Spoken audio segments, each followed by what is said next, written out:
I've been thinking a lot lately about where gaming is at in 2025.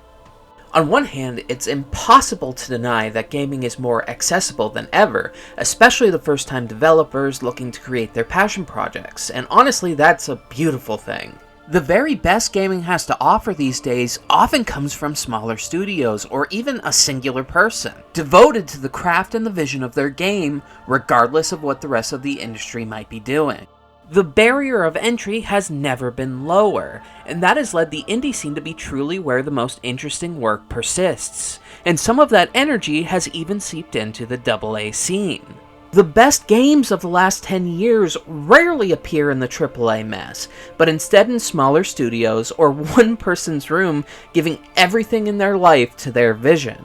That's a wondrous thing, to see the very best of the industry come from those that really truly care for it, and not just the old guard billion-dollar corporations. Now, with that having been said, there is a part of me that has lingered on the differences between what gaming is now and what it felt like in the past when I was growing up. Something I think I made clear in my previous video is that I'm generally very wary of nostalgia, particularly my own, as it can be a pretty strong force. Part of me wonders if this feeling I have is driven by nostalgia, but it really feels like we've reached a peak in gaming, at least in terms of its growth as a technical medium. Gaming has been a staple of our culture since the moment the Atari hit the market nearly 50 years ago, and while the ensuing crash nearly killed it for good, the rise of Nintendo and the console wars solidified that gaming had a market. But it wasn't a market that appealed to everyone. There was a reason so many people in that era, and still to an extent this very day, simply called video games Nintendo.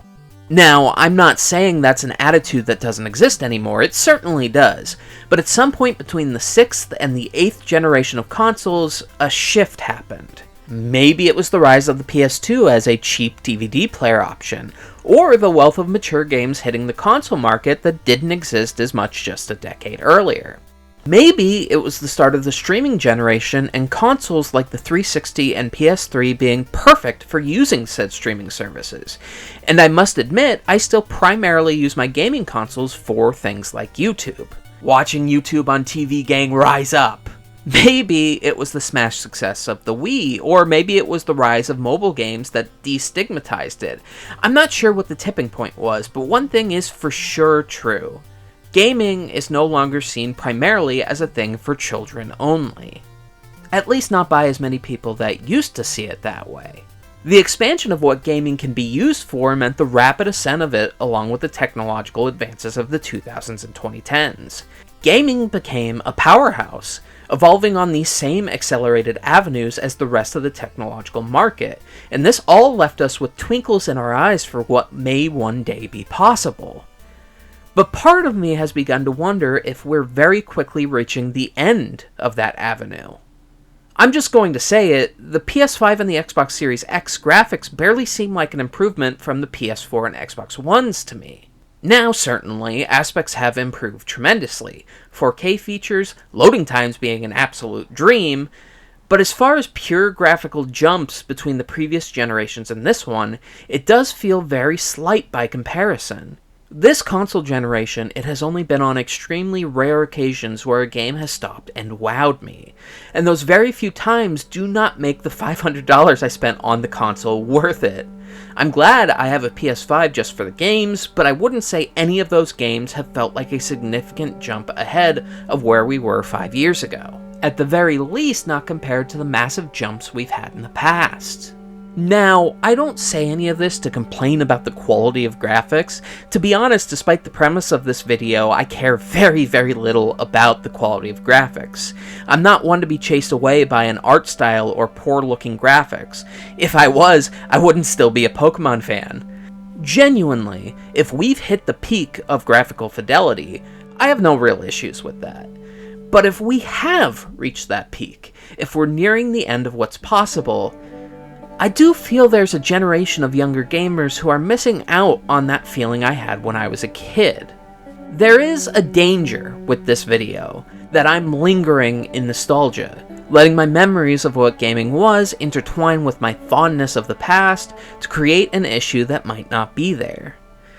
And yet I still can't shake the feeling that the vast expanse of possibilities have now narrowed significantly. I wish younger folks could feel what gaming used to feel like, before it seemingly stagnated in the late 2010s. I wish they could see the period between the 1990s and 2000s where every single generation felt like an incredible, out-of-this-world jump ahead, where anything and everything felt possible, where the future of tech didn't feel dystopian, but exciting, unlike now. How can I get my 2-year-old to eat his breakfast? He likes it when you make silly faces.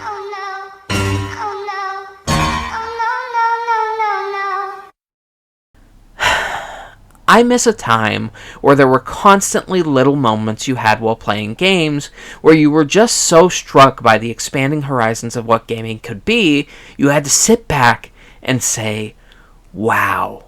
A wow delivered with such emphasis that it made you think anything and everything would one day be possible. Now, does that sound overly dramatic? Yes, that's because it is. We must ask ourselves, however, is it needlessly dramatic? The answer to that question is also yes. Yes, it absolutely is.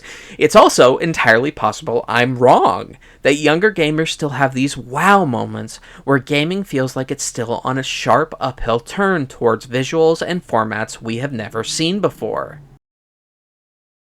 But it sure does feel like we are. This isn't a comment on the quality of games coming out. Obviously, there's a lot of fantastic games still being released both narratively and mechanically. This is not so much a criticism of the industry as much as a question. In terms of what's possible, visually, have we plateaued? Are we nearing the summits of what games visually can be, at least for the foreseeable coming decades? Or am I the only one that feels like this? Do other people see it as well? Do younger generations feel it, or do they see a bell curve I can't? I'm not here to track the evolution and innovation of the gaming industry. That would take forever, and judging by how long my last video was, I'd work on it for 3 years and it'd be 12 hours long. I'm good, someone else can do that. No. Instead, I'd like to take the dangerous path of delving into my own nostalgia. Take a little bit of the energy from that period and how I specifically felt during it. Bottle it up, put a cork in the top, and send it out to sea in the hopes that others unbottle it and take in that boundless feeling of how vast the future felt it could be. All while Hikaru Utada sings Sanctuary in the background and a big man boat floats by. Today, if you'll indulge me, I'd like to show you through my very specific experience those moments that opened my mind and made me feel like the future was infinite. To show you where my head was then and where it's at now, and what games have most impacted me visually, we're going to look at my history as a fan ranging from the full length of my time gaming, even into recent years. Maybe together, by indulging in our own nostalgia, we can decide if I'm looking at the world through rose-tinted glasses, or if there's something to this feeling that we found the finite in the infinite.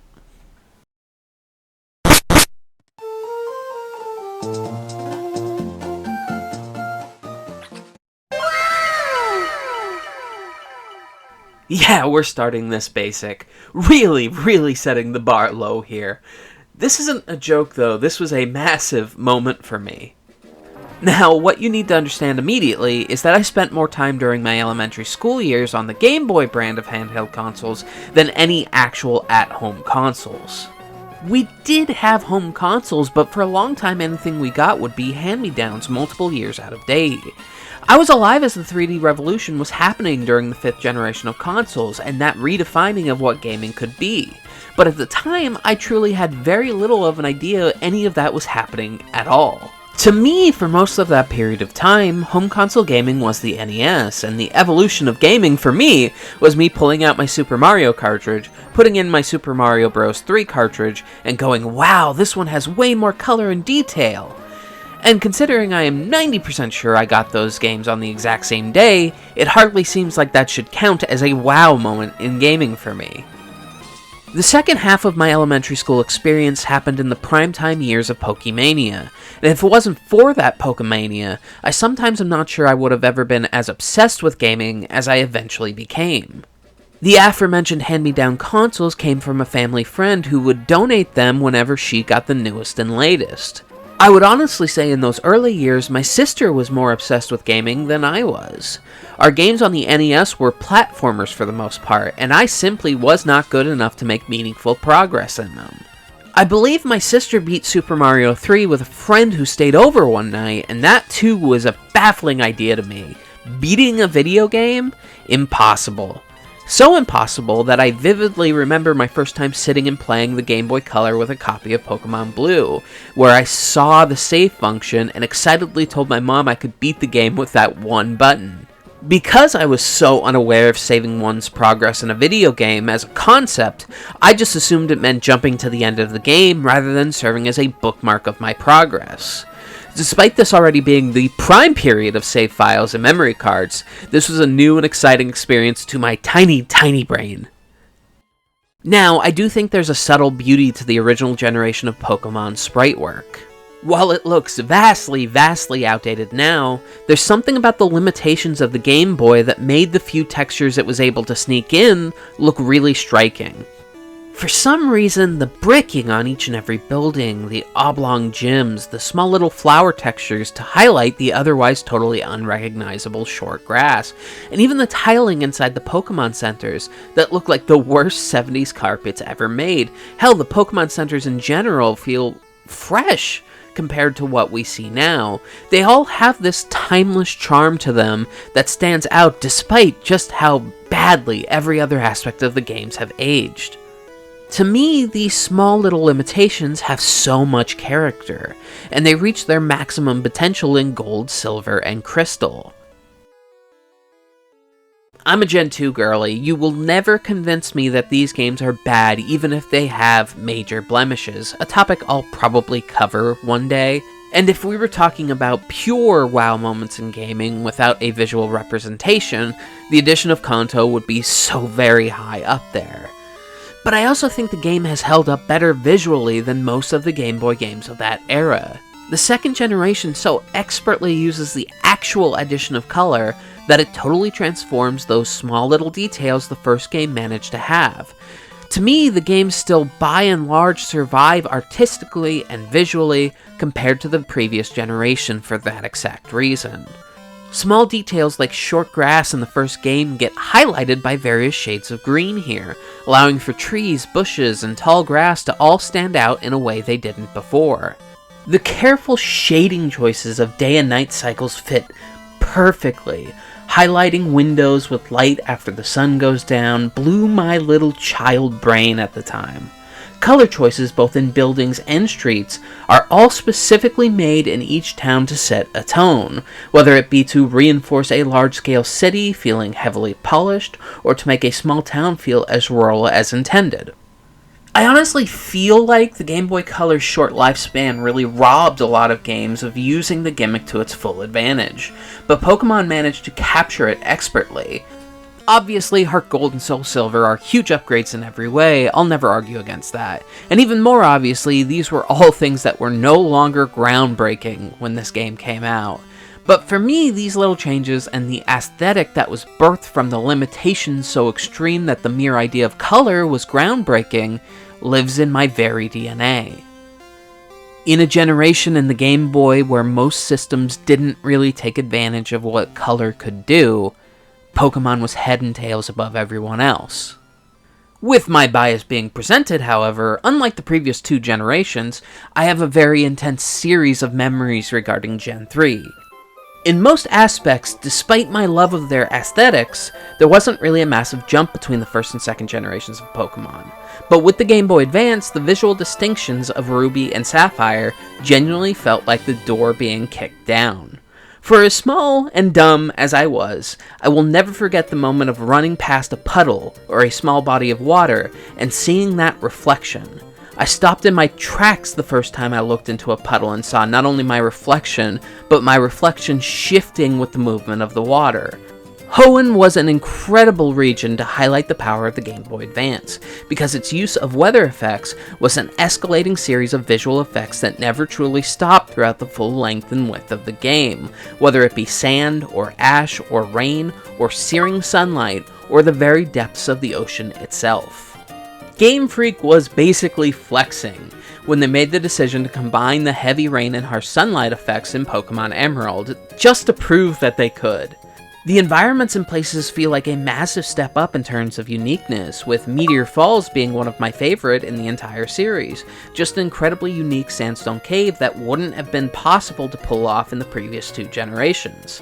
It's just impossible to play this game and not feel like a massive jump has happened in the capabilities of the series, something only dwarfed by the jump to 3D, a jump that also came with a lot of negatives the original Hoenn region didn't have to deal with.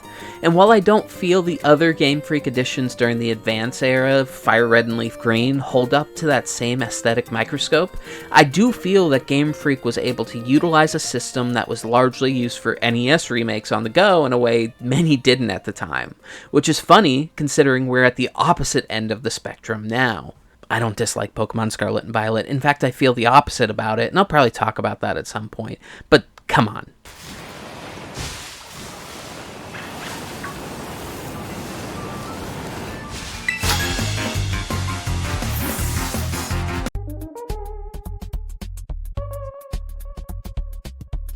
Come on.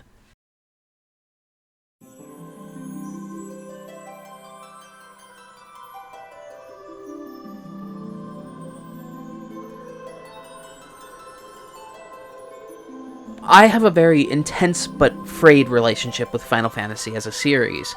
I wouldn't describe it as my first love, but I would say it was my most fervent relationship for many, many years, at least in terms of gaming.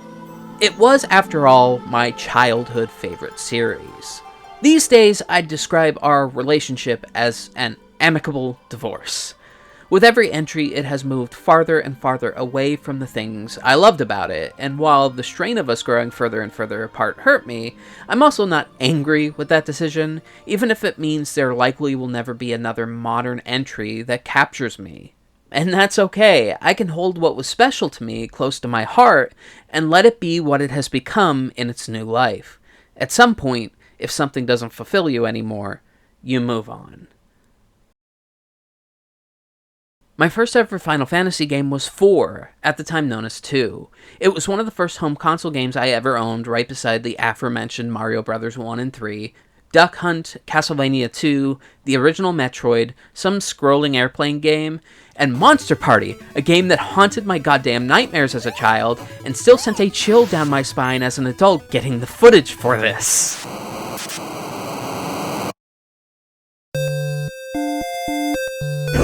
No, no, no, no, no, no, no! Wait! Wait!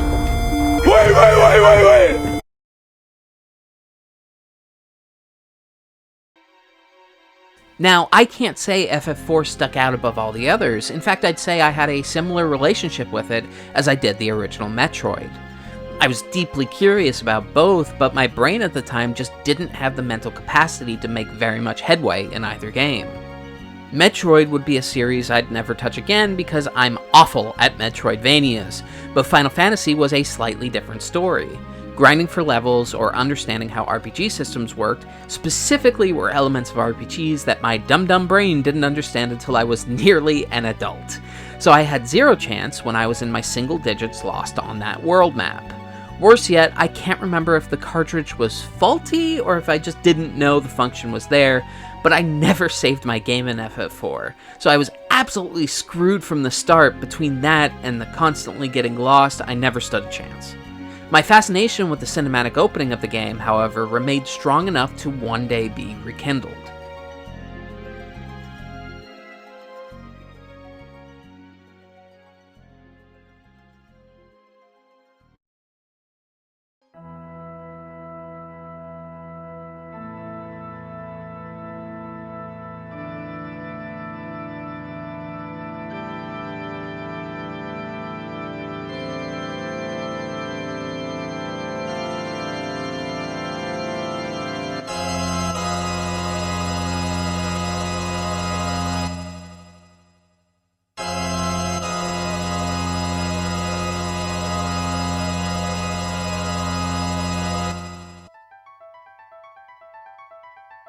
Final Fantasy VI, released in the West as Final Fantasy III. Look, I know it gets annoying to make that distinction every single time, but us Final Fantasy fans assume way too often that these distinctions are now a settled issue, and everyone knows the difference. It's important context, especially when talking about them on release. Was the first and one of the only SNES games I ever played. Truthfully, I could not possibly tell you what other games we had for the SNES, as I would be shocked to find that we had that console for more than a year. I have a vague memory of some kind of sports game and like a game with airplanes or maybe spaceships, but I couldn't tell you what they were.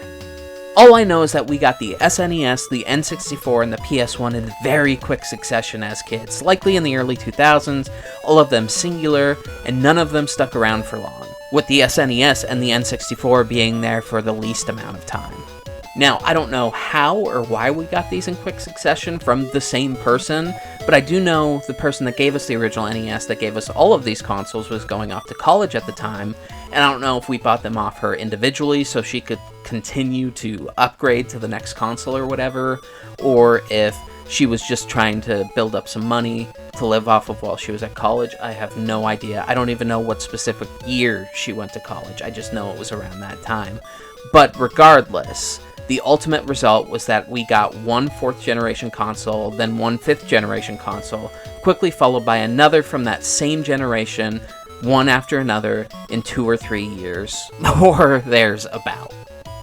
In retrospect, I don't know what happened to them whenever we got the next in line, but I do know whenever a console came to us, the old one went away. I distinctly remember my mom found her old Atari, and that came down for like a day and then disappeared, so that makes me think that they were sold pretty quickly. But regardless, that's how it was until about 2003. I only remember a very select number of games that came with each, as I'm fairly sure we only got 2 to 4 with each system, and the only one I remember from the SNES truly is FF6.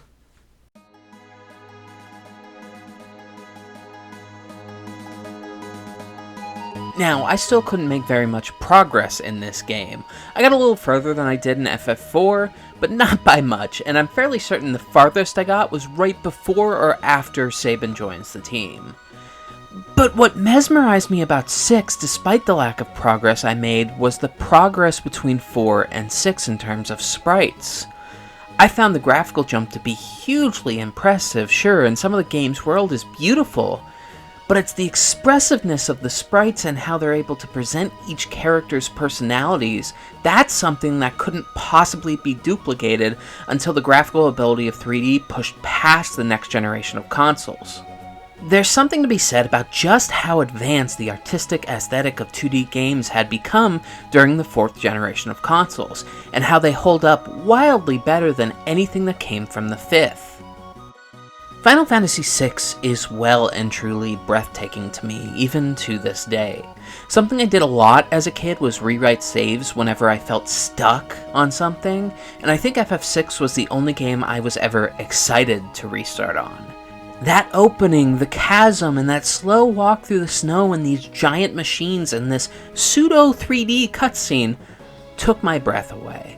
And the beautiful interiors of Castle Figaro enraptured me. The introduction of Kefka, the burning of a literal refuge in the desert, and the camera shift when escaping on Chocobo back sticks in my mind in a way very few games ever have, especially at that time. Not only was this a powerful visual that would remain with me until I finally beat the game as an adult, but it would also be the first time I truly realized the narrative potential of gaming as a medium, and that would become the main reason why I play games all these years later.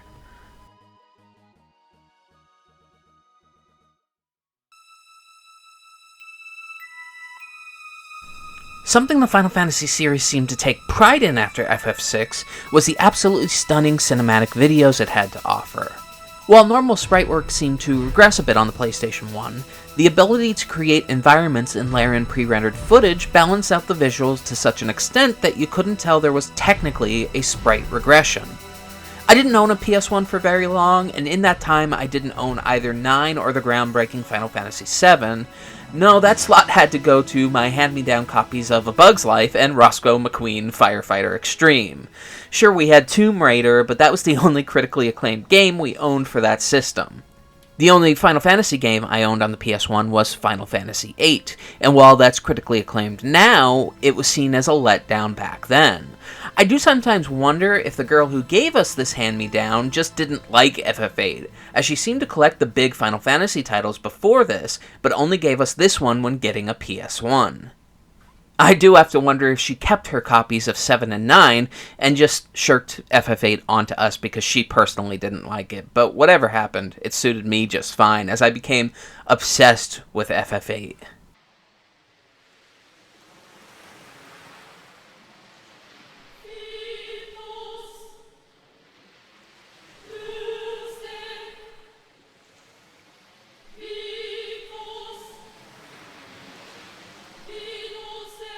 One of the strange appeals for Final Fantasy for about 3 generations there were its cinematics.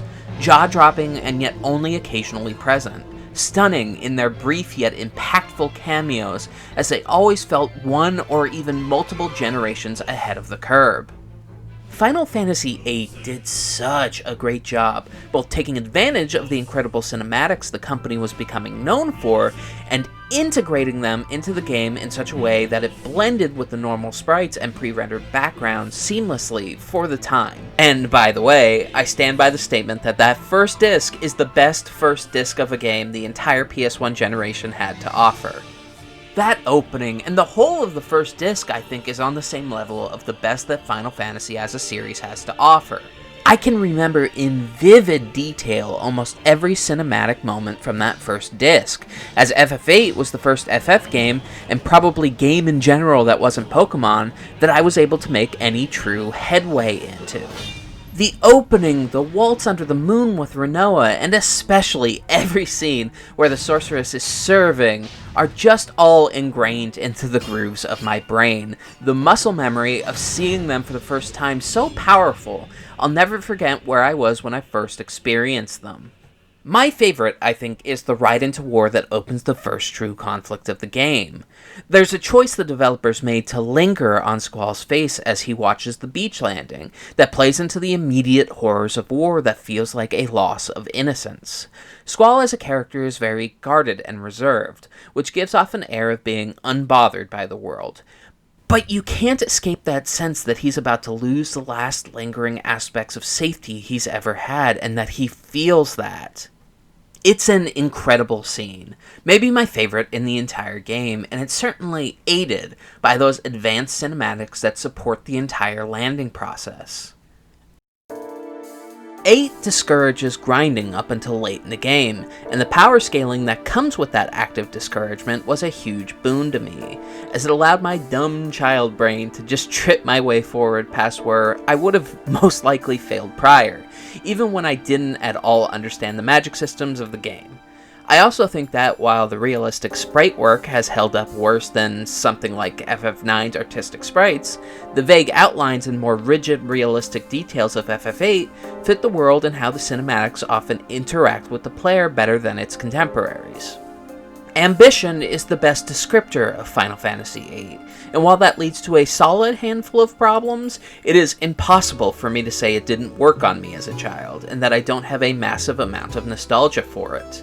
That first disc is so concise and well executed. It sets up the world and its stakes expertly, and its set pieces all feed into that.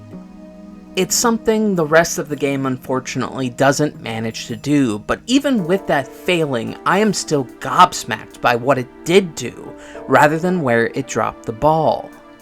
Of an era filled to the brim with multi-disc games, Final Fantasy VIII is the only game where I felt those disc changes were done artistically.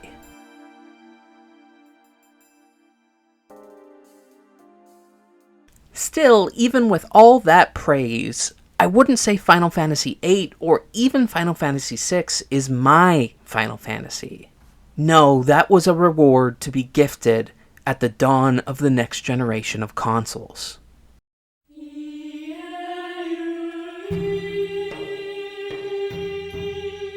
Final Fantasy X is a hard game for me to parse. It is easily my favorite game of all time, but it's also at the center of a nostalgia storm that I have to admit is pretty powerful. It is also the first non-Pokemon game I ever beat.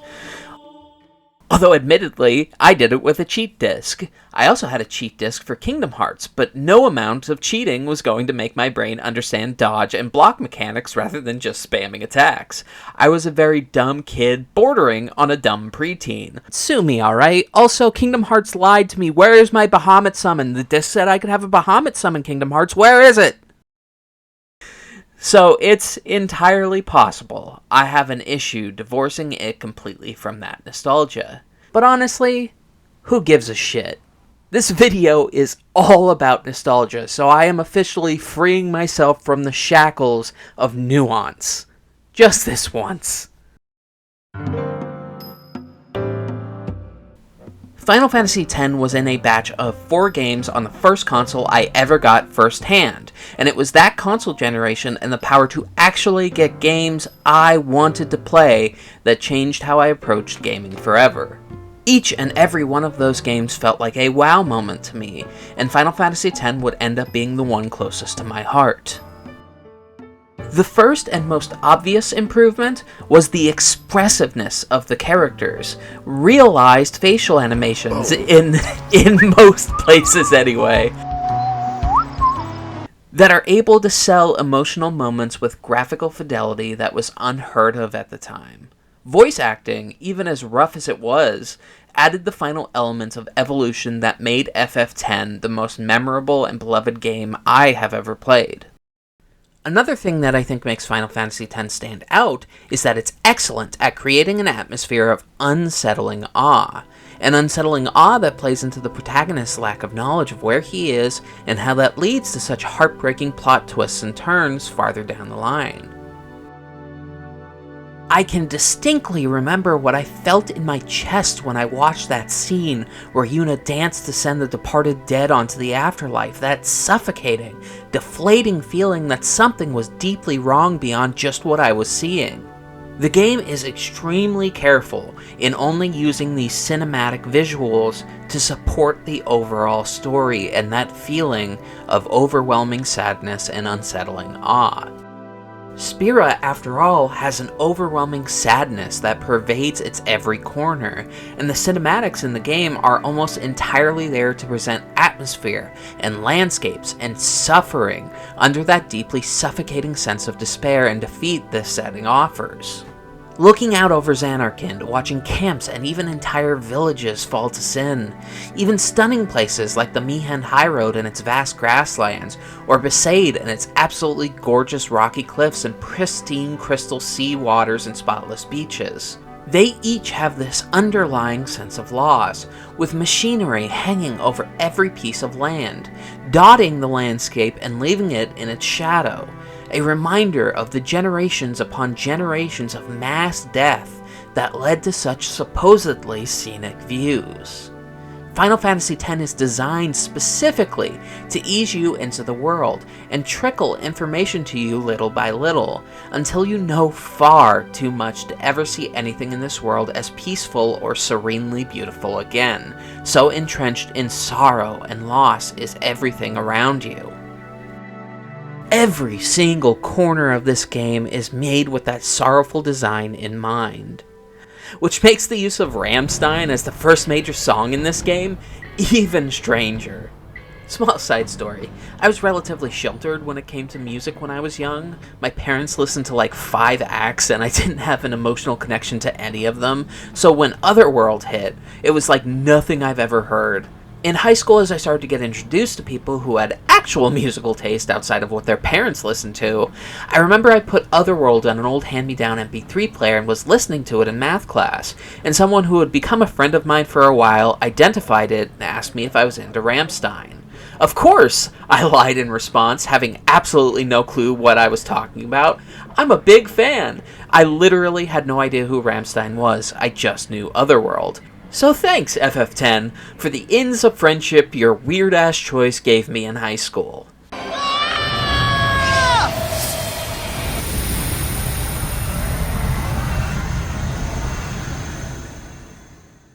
Now, I got that PS2, I'm guessing sometime in 2003, and every single one of those first 4 games I got with it was, in some way, a huge impact on how I saw the future of gaming. Actually, now that I think about it, it might have been 5 games. I don't know if I got Ratchet & Clank that first day. I don't think, but regardless, I don't have that same connection to the rest of them, so that game is not as memorable and life-changing as everything else that came. For so many years, I was always behind in terms of consoles significantly, and didn't even know it, but around 2002 I started to realize what I was missing out on. My neighbors at the time were getting PlayStation Magazine, and I remember being gobsmacked at the idea of Kingdom Hearts, Disney, and Final Fantasy forced together in an unholy union. Yes, please, I needed this. So finally, in my preteens, I was allowed to go out, get a first-hand PS2, and pick 4 or 5 games for it. Again, I'm not sure. The first 2 were, of course, Final Fantasy X and Kingdom Hearts, but as far as the other 2 or 3 games went, I didn't know what they would be. I was basically taking a gamble while in the store. One of the games I took a gamble on was one I've talked about before on this channel, and that game felt like a revelation to me.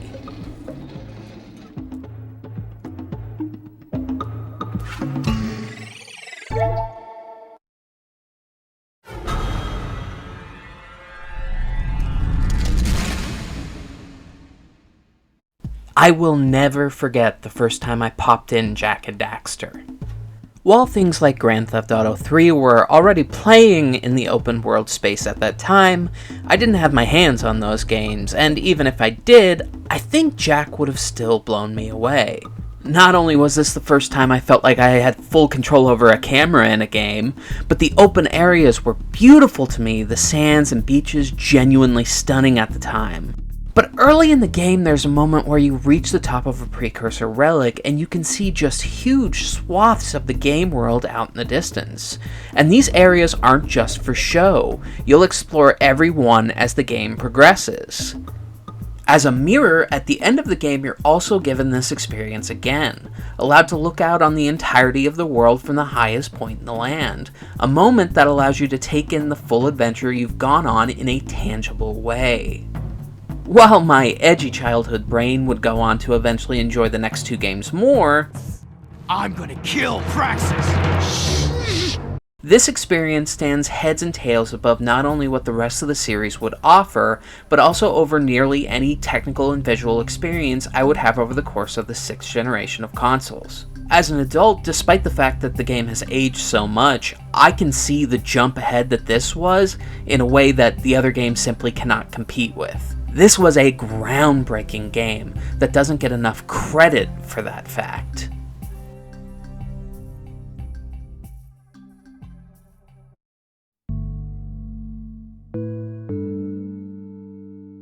Something I've realized over the course of making this video is that water and oceans, but especially beaches, tend to be a repeated theme in my history of wow moments in gaming. The aforementioned Final Fantasy X's early game has a ton of beaches, and tend to be the most beautiful and impressive sections of the first half of the game. Kingdom Hearts, a game that likely isn't considered a wow moment for me, as it isn't the most groundbreaking game visually and never really was to me, still manages to do this with areas like the Destiny Islands, its crystal clear waters and tropical trees standing out starkly in my memory, which makes the use of it later in the game incredible and stirring. Beaches, for some odd reason, serve as a vision of graphical growth for me as a person, even when perhaps they might not be the most technical examples possible. Another fantastic example of this was the 5th and final game I picked up when I bought my PS2, and that would be Beyond Good and Evil. Yes, I'm a fan of Beyond Good and Evil. My life is pain, and I will never escape it. Hey, remember when they brought out Joseph Gordon-Levitt in order to ask fans to help them make the game they were supposed to be making for 11 years at that point? That was a hell of a moment in E3 history. I am absolutely sure that project is still in development after going in 100 new directions and actually has things going on and is definitely going to release 17 years after the original trailer. It'll happen, I swear, it'll happen. My life is pain, and the only things I love will never love me back. Actually, you know what? I haven't checked out the project in a while. I wonder what's going on. Oh, God. Please, no! No! No! No! I'm so tired of being here. I picked up Beyond Good and Evil purely because I was a bit annoyed that every single game I looked at had either a generic man, or in some cases, a generic fantasy elf man on the cover, and I really just wanted one female protagonist. If you're wondering when my egg cracked, it would be at the tender age of 29. There were signs.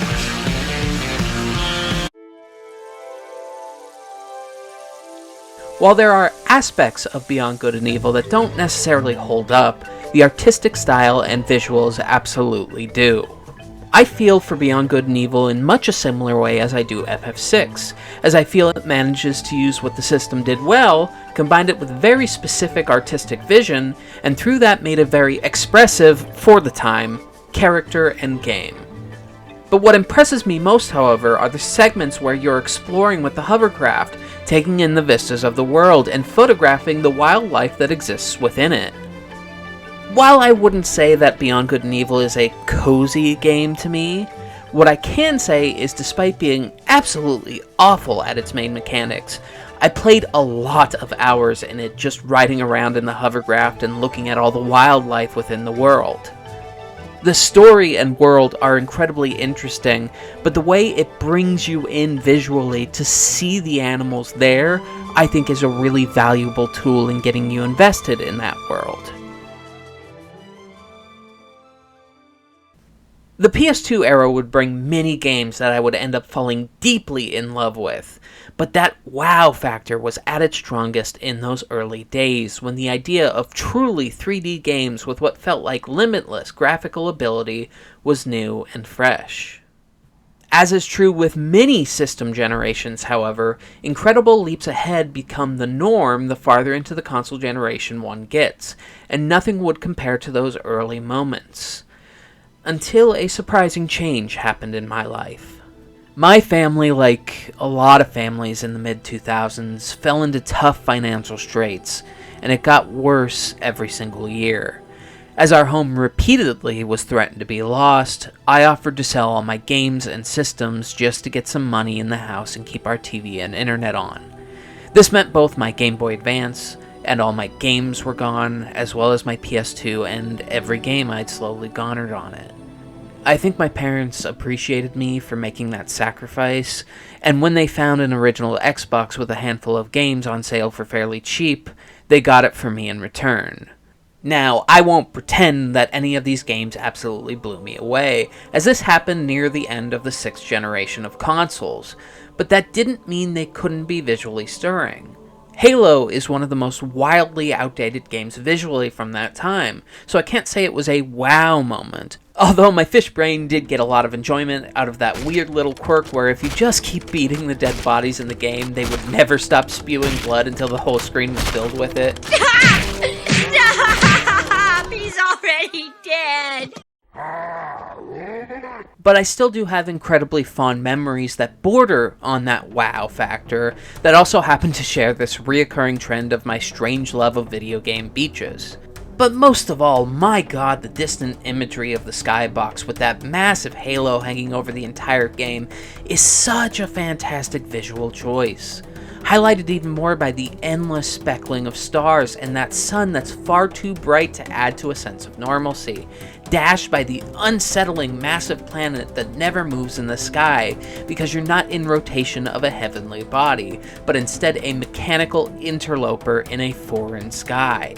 Now I recognize skyboxes, especially back in the day, aren't always signs of graphical fidelity. Especially in Halo, sometimes they're PNGs or videos. Those are entirely fair, but the thing you need to understand is, it's my list and I want to talk about them, so I'm going to talk about them, okay? The original Halo has an all-timer skybox, an interesting mechanical thing that highlights its world and adds to the unsettling nature of existing on a man-made construct, and that still stands out despite how very poorly every other graphical limitation has aged. But the chance to have those kind of experiences at the time were few and far between. That Xbox was the only console we had for quite a while. We had difficulty keeping the cable on through that period, and we certainly didn't have the money to pick up next-gen consoles as they released, so most of my time was spent replaying the same 5 games, much like when I was younger. The only difference was, at this point in my life, I was actually beating games, and I'm not sure if that was because it was the only entertainment I had for a while, or if my tiny brain was starting to actually grow. I think I beat Knights of the Old Republic over a dozen times just in a year alone. I missed out on the first 2 whole years of the next generation of consoles due to the financial straits my family was in, a situation I'm not sure I even realized the extent of at the time. It wasn't until Christmas 2007 when I finally got my hands on my next generation console of choice, the Xbox 360, the system I am fairly certain I've put the most time into over the course of my life. And that first game, of course, was Halo 3.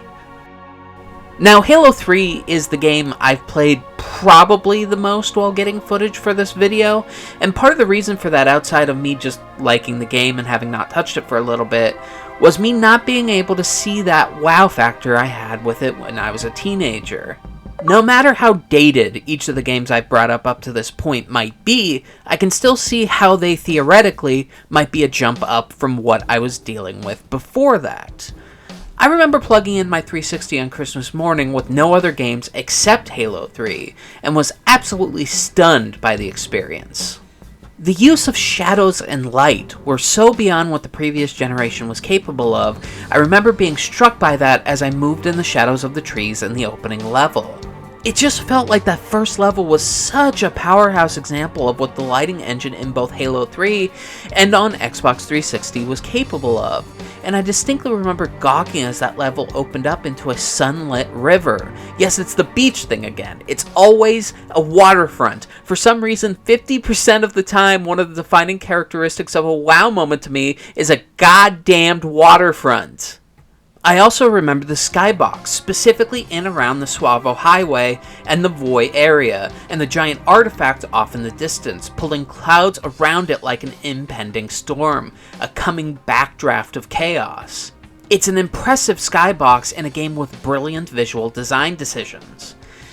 But I must admit, of everything on my list, this is probably the one experience where I had trouble seeing what it was during that wow moment when I was a teenager. Obviously, the game is fantastic, and many of my favorite memories on the 360 were had in Halo.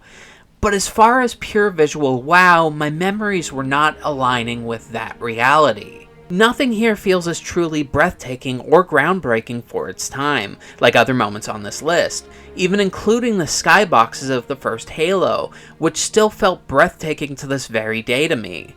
I have to wonder if this wow factor was caused more by it being my first and, for a while, only 360 game, and the fog of nostalgia around that experience creating the first wow moment entirely from scratch, even when that experience might not fully be there.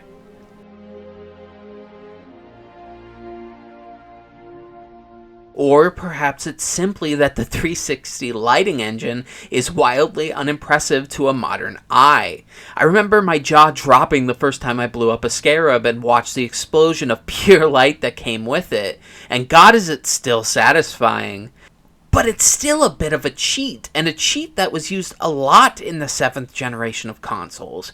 An absolutely perfect example of that being Flashbang through the door!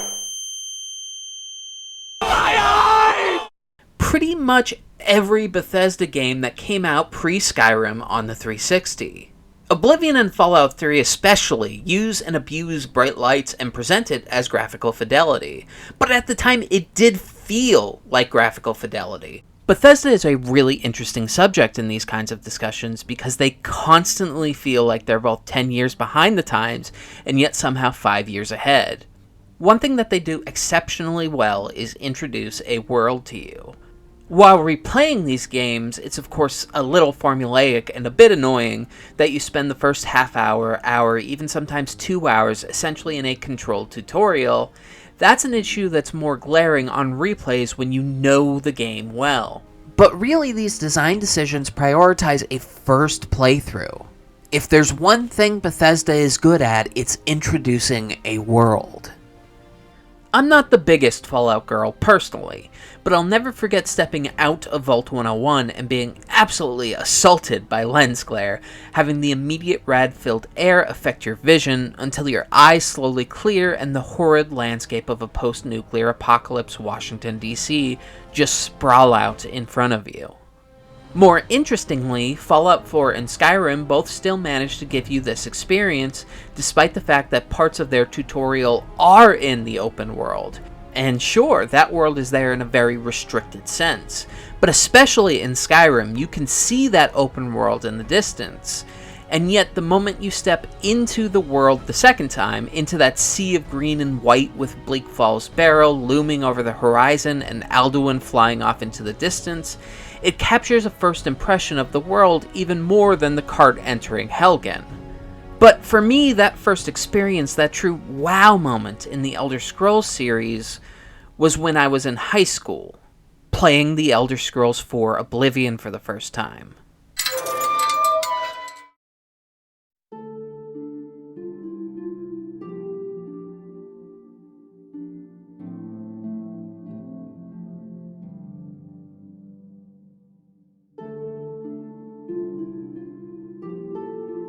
Oblivion is special to me, in a way that's not always easy to put into words. In a way, the way I attained the game is telling as to why I enjoyed it so much. Back then I had a mentor that would meet me every once in a while just to hang out and for a check-in, and on one of those trips he brought me to EB Games where I saw Oblivion on the shelf, and had just enough money to pick it up. He had already started playing the game and highly recommended it, and would eventually also give me his copy of Morrowind, a game I've owned for nearly 20 years, deeply respect, and yet still have never beaten. I try every few years and just hit a wall, but I have, perhaps delusionally, high hopes that I might be able to beat it soon. But where Morrowind became an unbeatable journey for me, Oblivion might well to this day be the game I've put the most hours into, if not top 3 or 5 behind the likes of DAO and FF10.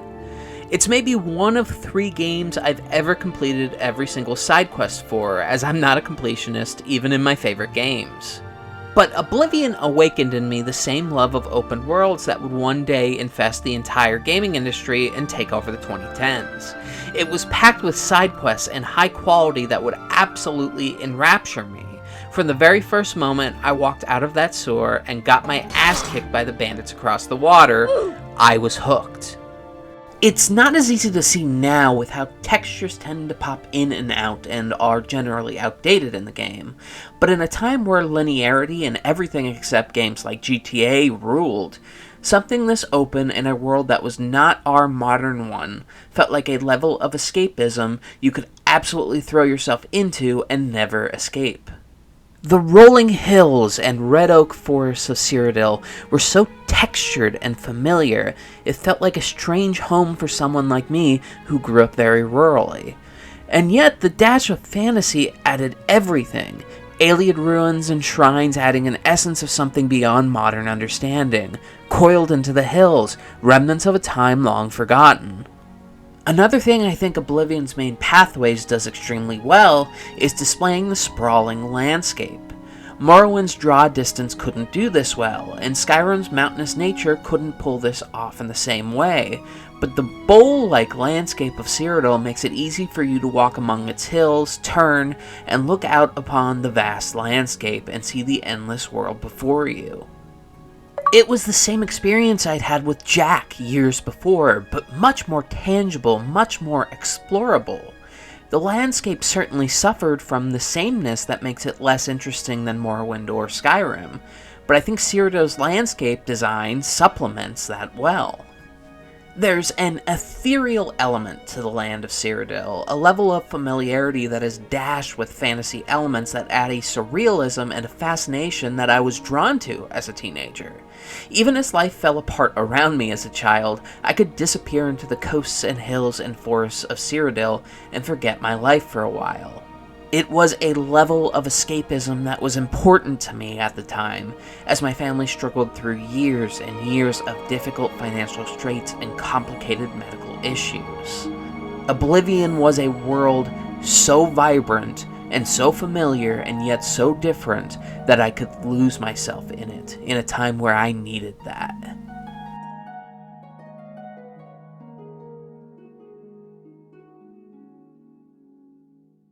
Something that Oblivion and all of the Tamriel games does exceptionally well is its skyboxes. That ethereal nature of Cyrodiil is so assisted by the beauty of looking into its skies and seeing those waxing and waning moons and that incredible starry landscape. This may be me being a bit of a nerd about how much I love worlds with non-Earth-like celestial bodies, which is also reflected in how much I love the first Halo skybox, but it's truly breathtaking as an element of these games to me. Oblivion gets special credit for how it handles the waxing and waning of its moons with a level of unnecessary realism that often leads to many players at the time not even realizing Nirn had 2 moons. It's an exceptional little detail.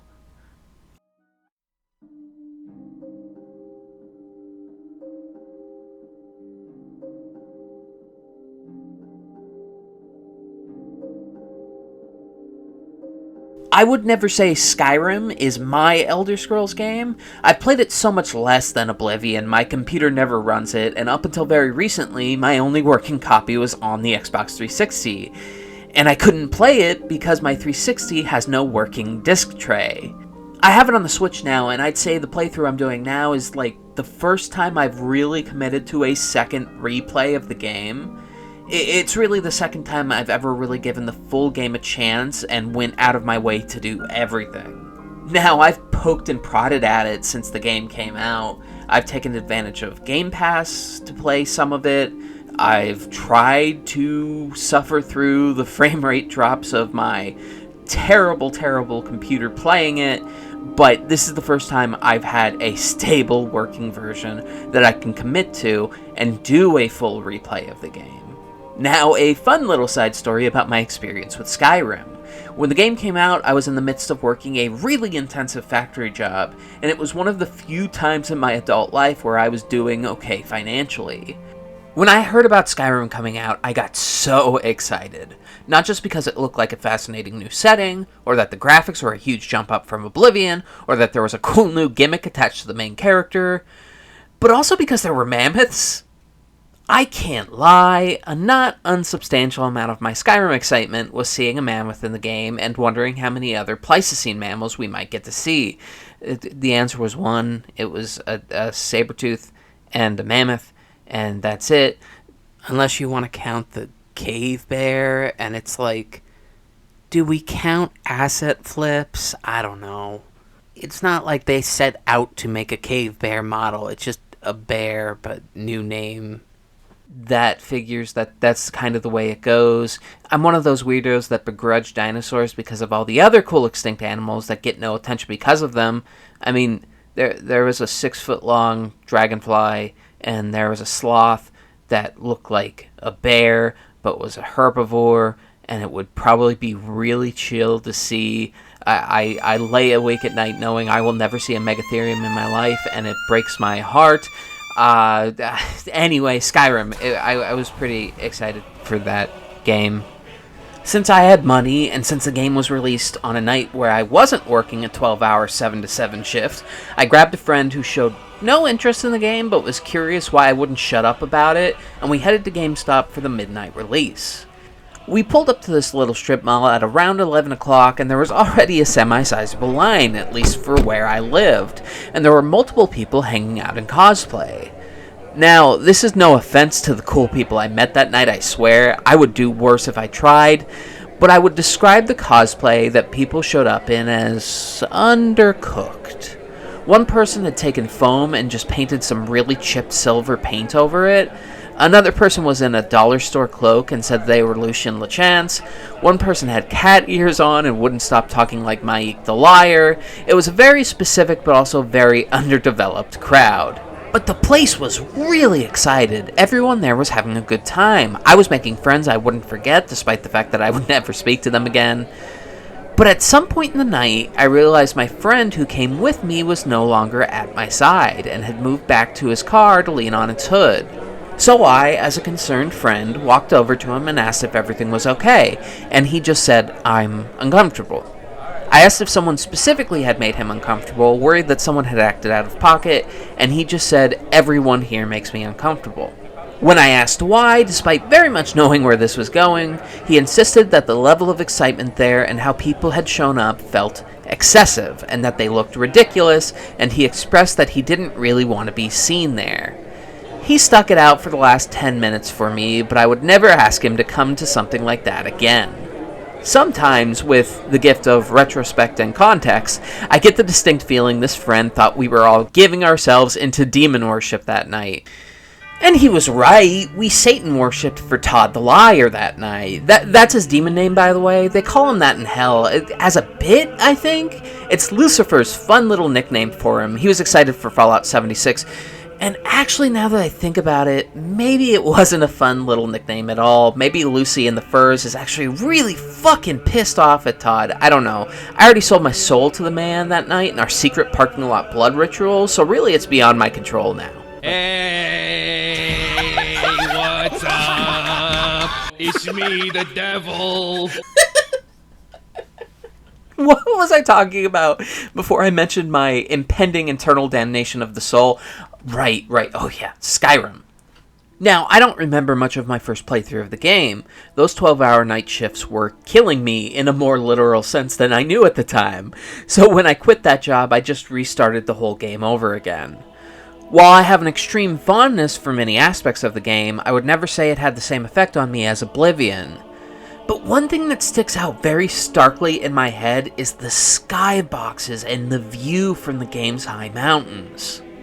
While Oblivion has more dynamic and frankly realistic moon cycles, those waxing and waning moons just do not compare visually to the skyboxes of Skyrim specifically. The cloud cover alone adds so much more than Oblivion, but going to the top of High Hrothgar and being so close to the moons it feels like you could whirlwind shout into it feels powerful. And the landscape below, while not the same as seeing the Imperial City from all over Cyrodiil, still allows for such a worldview of Skyrim, it's worth it for that alone. The oranges of sunrise and sunset in Skyrim are so dynamic that I sometimes am shocked that it's from a game that came out in 2011. And none of this includes that incredible Aurora Borealis that dots the starry sky with mesmerizing colors. We're now 2 console generations removed from Skyrim, and I still genuinely think there is no better skybox than what my Lord and Savior Todd of Liarsbrook cooked up here. It just worked.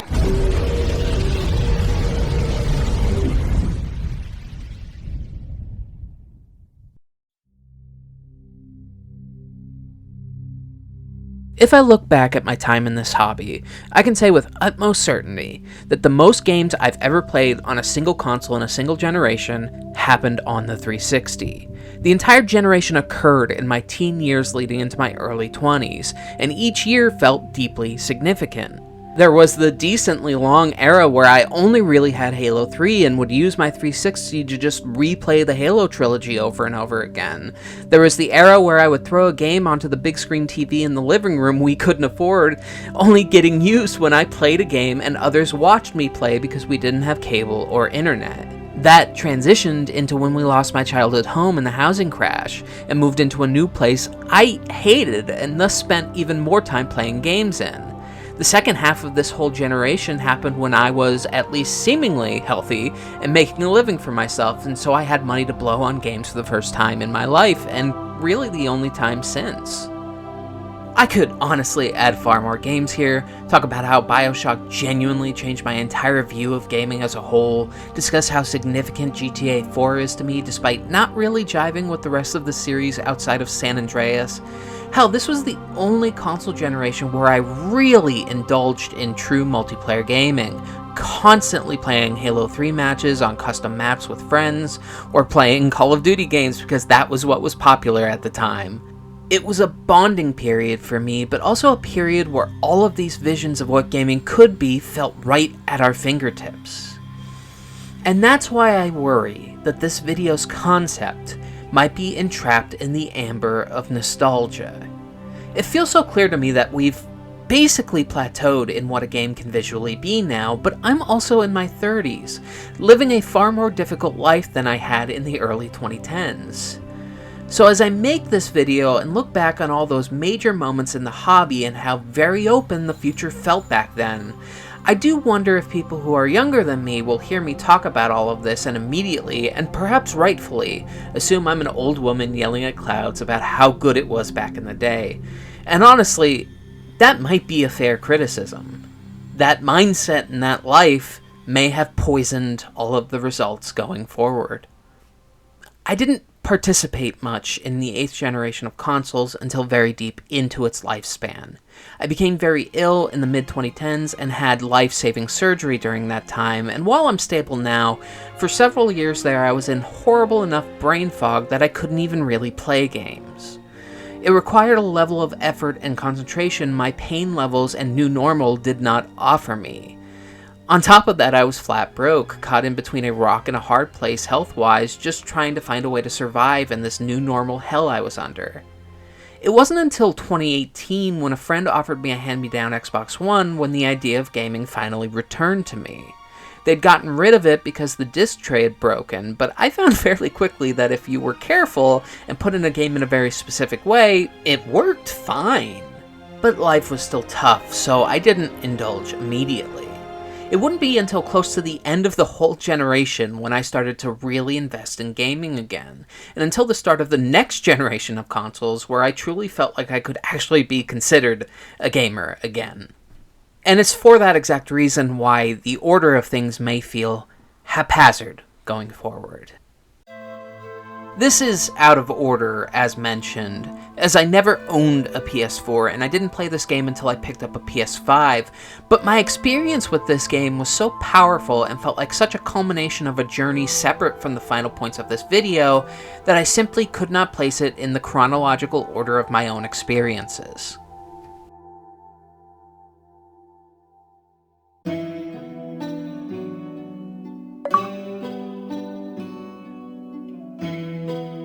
Shadow of the Colossus was a game I picked up just before I ended up giving my old gaming systems away all those years ago, and the most vivid memory I have of the game during that period was that it felt like it was held back by the console generation it was released on.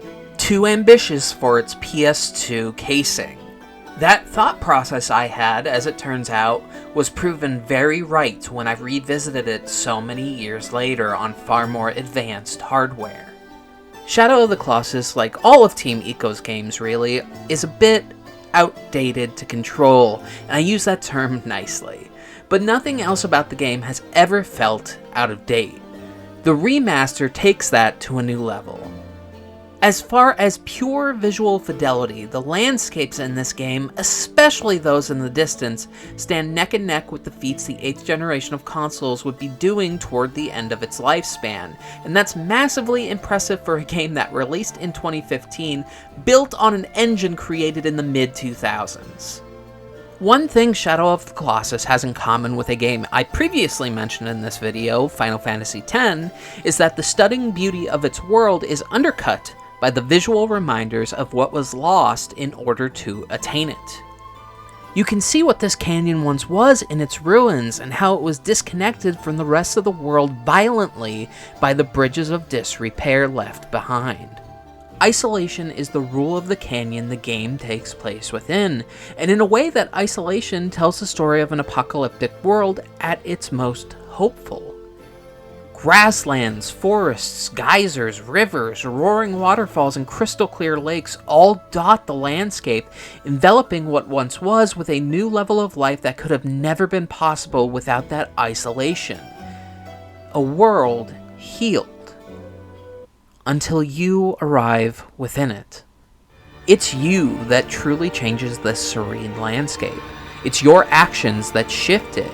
And just as much as your character's own body shifts due to the lengths you go through in order to reach your goal throughout the game, the world itself shifts in your wake. The Colossi in this game aren't meant to be othered from this isolated landscape. They're not meant to be separate, but instead a physical part of it, a manifestation of it. This, even beyond the stunning backdrops, is where the graphical jumps of the remaster does the game the most favors.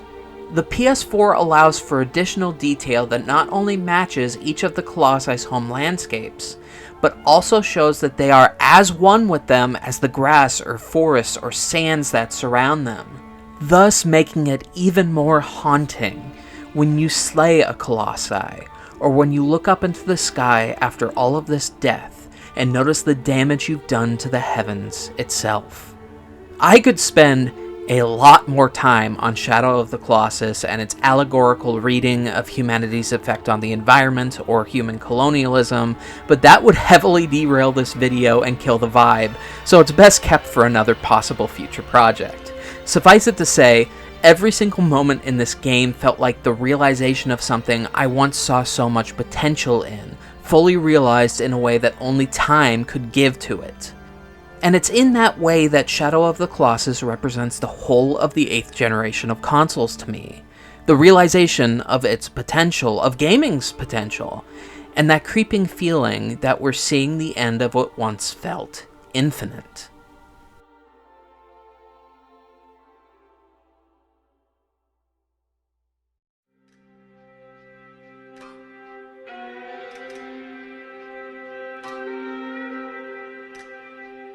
Red Dead Redemption 2 is, to me, the most visually impressive game I have ever played.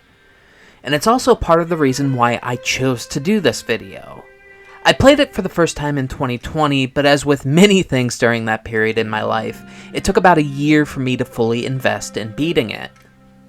But there's a correlation with how long it took me to beat and why it ends up here on this list. I invested in it in a way I perhaps have never invested in another game in my life. Red Dead Redemption 1 was a game I played a lot on the 360, and while that game is special to me, and even was one of my top 5 favorite games of all time at one point in my life, I wouldn't say it had a graphical wow factor that made it stand out the same way many of its same-gen contemporaries did. Red Dead 2, in stark contrast, was a game that made me drop my jaw multiple times throughout my first playthrough, to such an extent that I felt the need to play the game slowly just to experience everything I possibly could. This isn't a common thing with me. If a game grips me immediately, I'm very likely to tear through it as fast as life can possibly let me tear through it. But with Red Dead 2, I found I'd pick the game up and play entire sessions without doing a single side quest, let alone major mission, but instead just ride around whatever country the game was taking place in and watch the environment, do a little bit of hunting, maybe rob somewhere, and have that take up a whole 4 to 6 hour play session. Now granted, and to the game's credit, part of the reason is because Red Dead 2, maybe more than any game I've ever played, is exceptionally good at pulling you into the micro aspects of the game.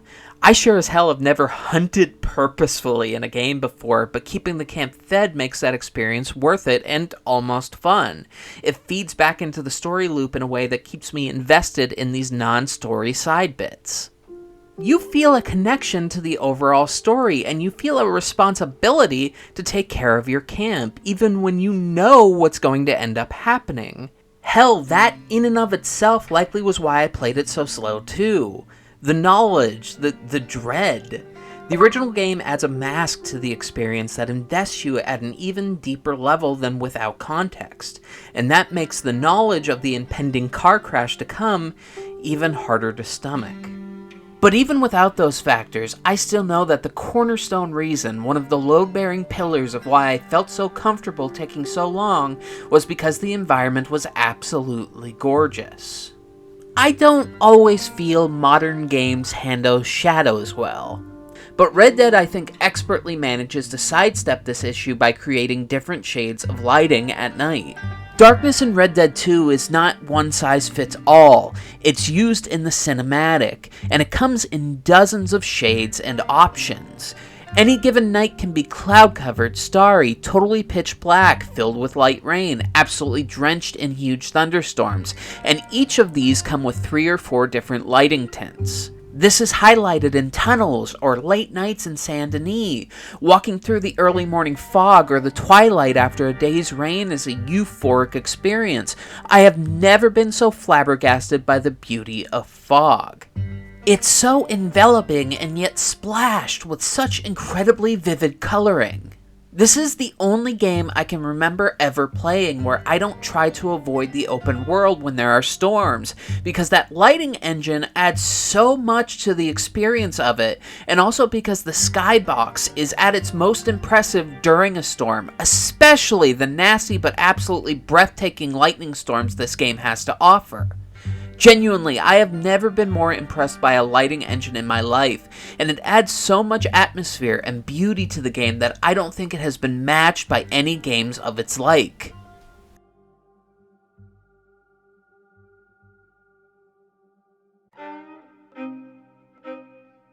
While I would say lighting is what Red Dead 2 does best visually, its landscapes and weather systems easily take a close second. While textures are perhaps the place where the game's graphical fidelity lags the most behind, although that aspect by and large seems to be far better on anything other than my very beaten up old original Xbox One, even with those aspects, the vistas and hills of Red Dead 2 stand head and tails over the competition. Whether it be the gorgeous valleys of West Elizabeth with its lilac fields, the swamps, bayous, and orange sands of Lemoyne, the bison-filled plains outside of Valentine, or the mountains, forests, and snows of Ambarino, there is no shortage of just absolutely gobsmackingly beautiful scenery in this game. So much so that it's the only game I currently own that I try to keep installed just so I can insert the disc and just ride around for a while, 2.5 years after I finally beat it. I'll spend an hour or 2 at a time on any given month just riding my horse around the territories, looking at the rolling hills and valleys, watching bison roam, watching alligators and hoping not to piss them off as I roam their stagnant waters, or just walking the streets of Saint Denis. And on top of these absolutely enrapturing new environments, they literally added most of the map from Red Dead 1 for literally no reason other than to compare dick sizes seemingly with themselves. And while there's nothing to really do on that side of the map, it's still absolutely stunning to see the graphical jump in New Austin's jagged cliffs or barren desert fields. Weirdly, now that I'm sitting here and talking about the game, that moment where that was revealed does remind me of when I was a kid and I realized Kanto was in Pokemon Gold, Silver, and Crystal. Similarly, it's the only time I've spawned into a game just to dick around and do nothing since I was a teenager with Oblivion. Red Dead Redemption 2 is the first game I've played as an adult that has both intrigued me from a personal storytelling standpoint and managed to take me fully into its world just to exist there. That's special. It might be actually the first time I'm realizing that game might be a top 5 game for me. Now, I'm not saying Red Dead 2 hasn't aged in some ways, but it does feel like the game could have been released as late as 2 years ago and still be considered a fine game that fit this generation of consoles. And to me, that's exemplary of the problem we face today.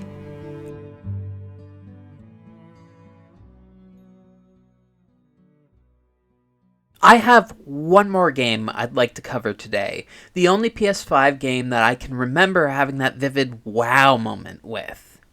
It's not an ordinary example of a wow moment for me, at least not what one would expect to be exemplary of a new console generation.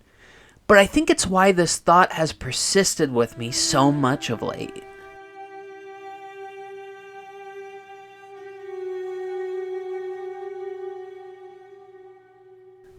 There's a moment toward the end of The Last of Us Remaster that really took my breath away. The Last of Us, of course, is a game of beauty in more ways than one. Narratively, it's one of the highest achievements of the genre, and the PS5 remaster specifically paints a post-apocalyptic world in haunting yet sometimes absolutely beautiful light. One thing I respect tremendously about The Last of Us is that it allows for moments where you see this haunting vision of a world without us, and yet pushes past that reality in order to show a beauty that persists past us. We are not the end-all be-all of Earth. Our existence is not the only thing life on this planet has created that has meaning, and there can be a world of merit and beauty without our sentient, present, all-seeing eye. In a way, for as horrifying as the cities and infected dens of the game are, there's also an incredible vivid beauty on the massive collapsing buildings reclaimed by nature, or the rural American landscape persisting much in the same way it always has beyond human occupation. And this is beautifully backed by the massive uptick in textures from the original game, forestry and flora vivid and colorful despite the gloom of the setting. Hope, I think, is a strangely prevalent tool in the toolbox of The Last of Us, especially from an atmospheric standpoint. Nowhere is this more exemplified than at the end of the game, as Joel and Ellie finally make their way into Seattle. This is as the game quickly approaches its climax.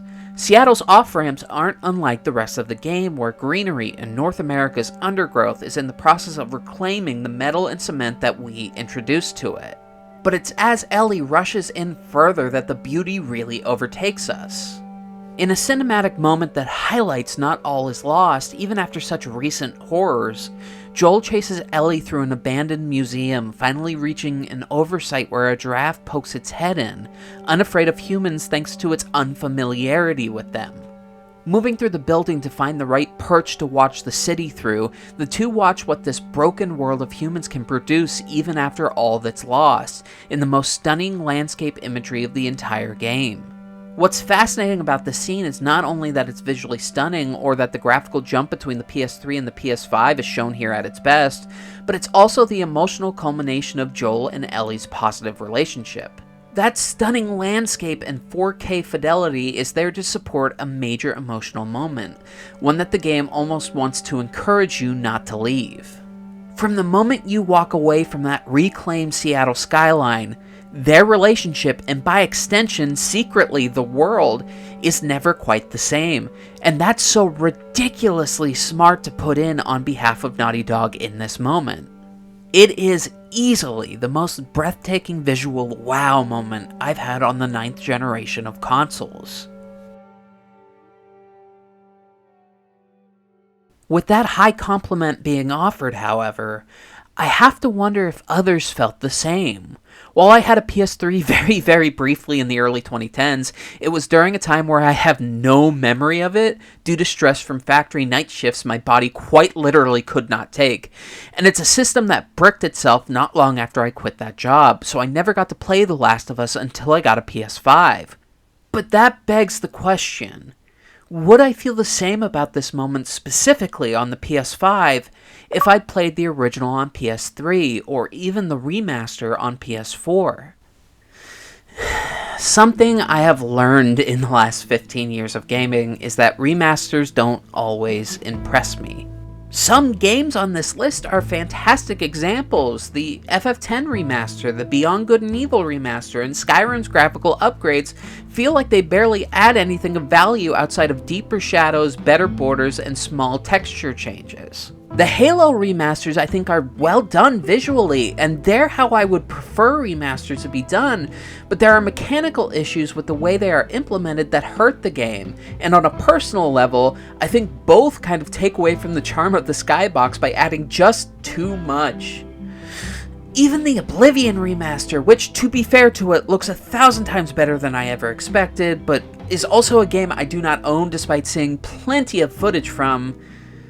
I don't know, it's deeply impressive, but I think that first moment of walking out into the world just does not at all feel the same as the original, and that also suffers from the absolutely frustrating remake shadow issue I mentioned before. So if I feel this strongly about remakes of the past, what do people who were there at the start feel about Last of Us Part 1's remaster? Or is that something only I feel without the context? Now, to be fair, and to address an elephant in the room, I definitely do need to try quite a number of games that likely should be on this list, entirely based off of the hype of how they look visually. I'm currently very slowly giving both the first Horizon game and the first Hellblade game a chance, and I have heard repeatedly that both of those games' sequels are some of the most impressive games visually to come out of the 9th generation of consoles. I also haven't played Cyberpunk 2077, despite being a huge fan of Cyberpunk as a setting, because it came out in such a bad state that even as I heard it fix all of its issues, I just never picked it back up because it never got cheaper, and I do plan to play that at some point soon. These are things I have missed out on that admittedly may cloud some of my vision in regards to the issue that I will freely admit. I've also heard repeatedly that 4K TVs are the real deciding factor in the jump of graphical fidelity this console generation has brought, and I only tend to play these games on 4K TVs about a quarter of the time I play, so this could also be a reason why I feel the way I do about this. But I have still played the games on 4K TVs, and even if I hadn't, I played the first 3 years of the Xbox 360 on a CRTV and could still see the massive jump in quality from the previous generation to that system. I don't think having a specialized television should be the determining factor of what makes a console generation great. My gut tells me that's not the full story at hand here. And even on the point of not having played a certain amount of big graphically impressive games on this generation and slightly before it, it's not like I've been under a rock. My PS5 gets a generous amount of use and I still feel something is missing.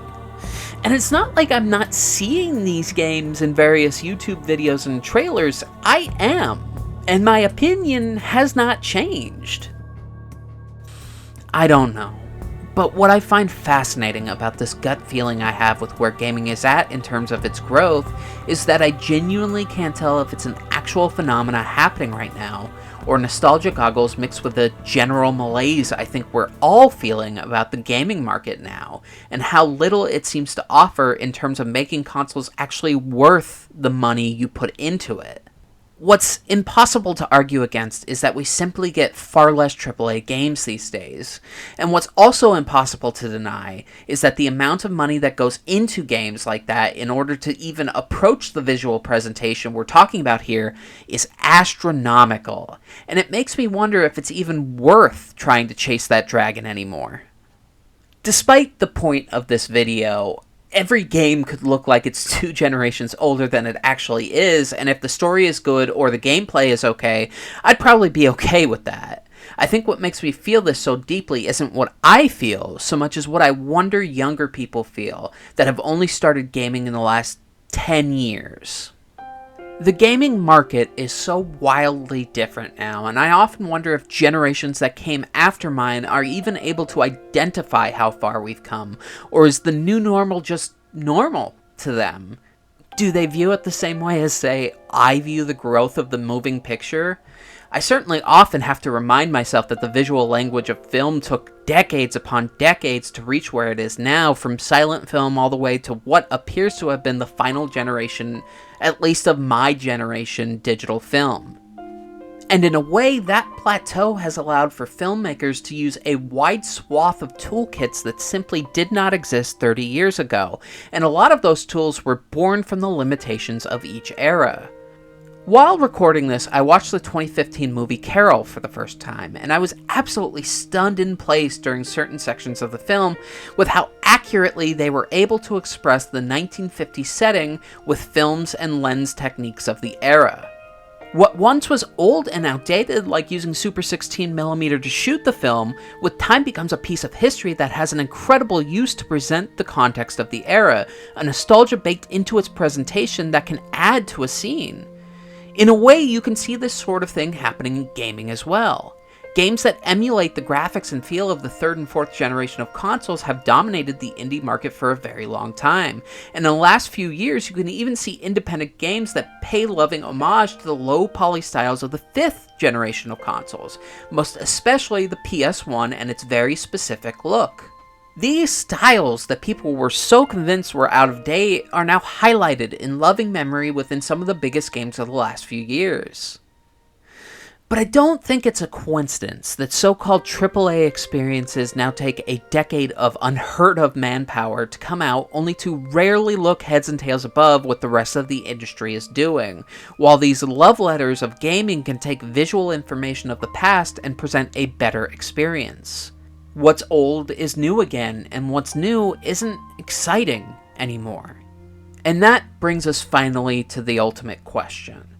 Is the true fate of every technological medium based on art to eventually reach a plateau? Is the excitement of what's possible in terms of the technical side of things always meant to reach an apex? Or am I just indulging in a sort of mid-30s crisis, built upon what I think the past is, not seeing what others might see with new and fresh eyes?